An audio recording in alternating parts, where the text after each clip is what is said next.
warahmatullahi wabarakatuh.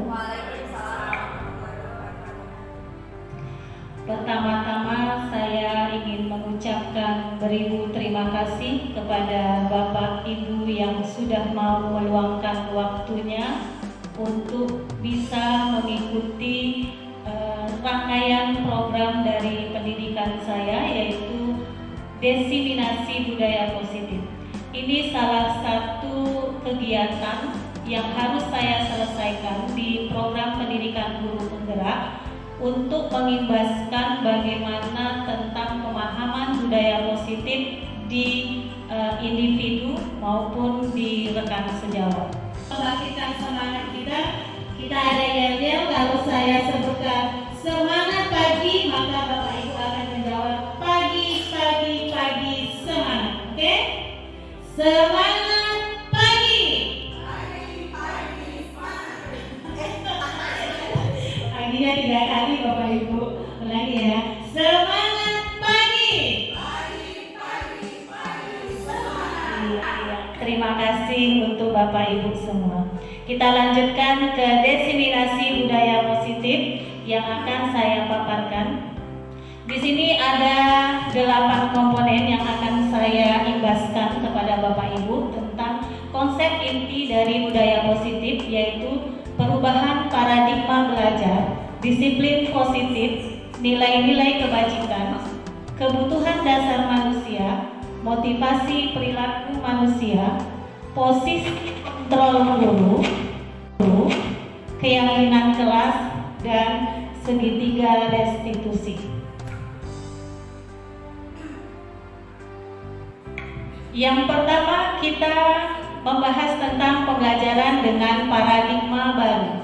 Pembelajaran dengan paradigma baru merupakan pembelajaran yang dirancang berdasarkan prinsip pembelajaran berdiferensiasi, sehingga peserta didik belajar sesuai kebutuhannya berdasarkan tahap perkembangan sesuai perkembangan psikologi modern untuk mewujudkan profil pelajar Pancasila. Kita tahu di sekolah kita sudah menerapkan kurikulum merdeka di tahun pertama, maka sasaran yang ingin kita ambil di siswa adalah terwujudnya siswa yang berprofil pelajar Pancasila. Ternyata masih banyak di dalam pembelajaran miskonsepsi tentang teori kontrol, di mana kita menganggap bahwa kita, guru, itu dapat mengontrol murid. Pada teori kontrol, realitas kebutuhan setiap siswa itu berbeda. Pada kenyataannya, kita mengajar di dalam kelas itu, mohon maaf, saya sendiri menyamaratakan semua siswa. Tidak ada perbedaan di dalam itu. Di sini ada 5 kebutuhan dasar manusia. Bertahan hidup, itu kebutuhan makan, pakaian, tempat tinggal, keamanan, dan kesehatan. Ada juga kebutuhan kasih sayang dan rasa diterima. Di sini ada rasa diperdulikan, berbagi, kerjasama, menjadi bagian dalam kelompok. Ada kebutuhan akan penguasaan, harga diri, keinginan untuk memimpin, berprestasi, diakui dan didengar. Ini masuk dalam kelompok penguasaan. Ada kebutuhan akan kebebasan, berarti mandiri, memiliki pilihan, mencoba hal baru, mampu mengendalikan arah dirinya. Kebutuhan dasar yang terakhir adalah kesenangan. Itu posisi sebagai pendukung. Membuat merasa bersalah. Sudah berapa kali ibu bapak ingatkan kamu terus saja mengecewakan ibu. Ini posisi merasa bersalah. Jujur saya pernah melakukan itu. Sebagai posisi membuat merasa bersalah. Sebagai teman, ayolah ikuti aturan sekolah. Tolong bantu ibu ya. Ya sudah, tidak apa-apa. Tapi jangan sampai diulang lagi. Saya juga pernah melakukan itu, Bapak Ibu. Sedangkan posisi manajer, contohnya, apakah kamu tahu kesalahanmu? bagaimana kamu memperbaikinya. Ini segitiga restitusi. Keyakinan kelas. Mengapa keyakinan kelas? Mengapa tidak peraturan kelas? Terima kasih Bu Novi, mungkin saya mencoba untuk menjawabnya. Kalau menurut saya, kalau keyakinan kelas itu lebih lebih adanya interaksi antara si guru dengan si siswa, sehingga tidak menimbulkan aturan yang harus si A saja menjalankan sementara si B hanya membuat aturan. Tapi kalau peraturan berarti hanya satu pihak yang membuat aturan, sementara seperti misalnya sekolah melakukan ada aturan dan siswa harus menjalankannya.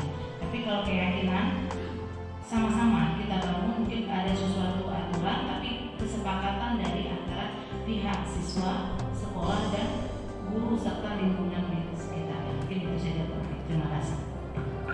Terima kasih Bu Yosi, tepat sekali.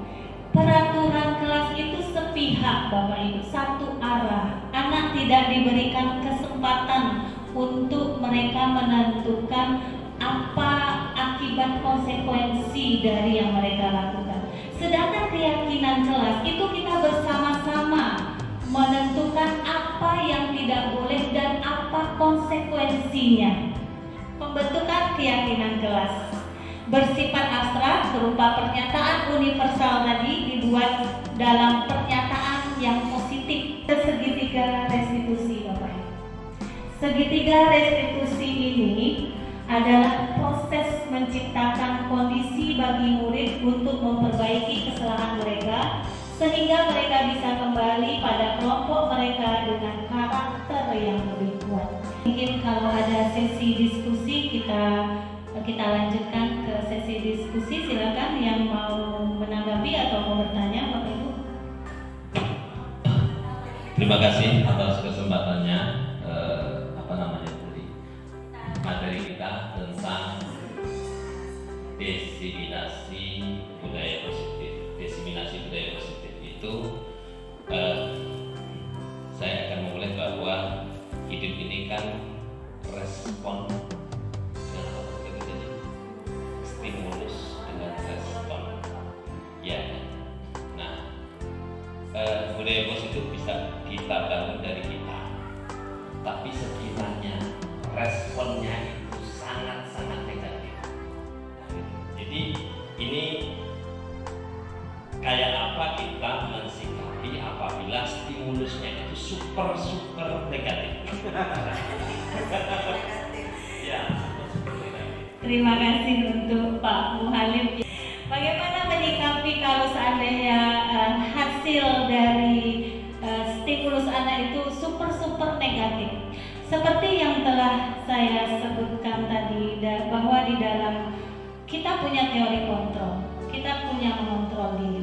Kalau seandainya kasus seperti Pak Muhalim tadi mengatakan siswa tidak datang, pada kenyataannya, pada konteks kita sebagai guru, kita memang tidak bisa menyalahkan siswa, tidak bisa. Segala upaya harus kita lakukan terlebih dahulu, ibarat kata sampai tetes darah penghabisan. Karena ini memang ya. Karena ini memang ini yang saya lihat ya Bapak Ibu.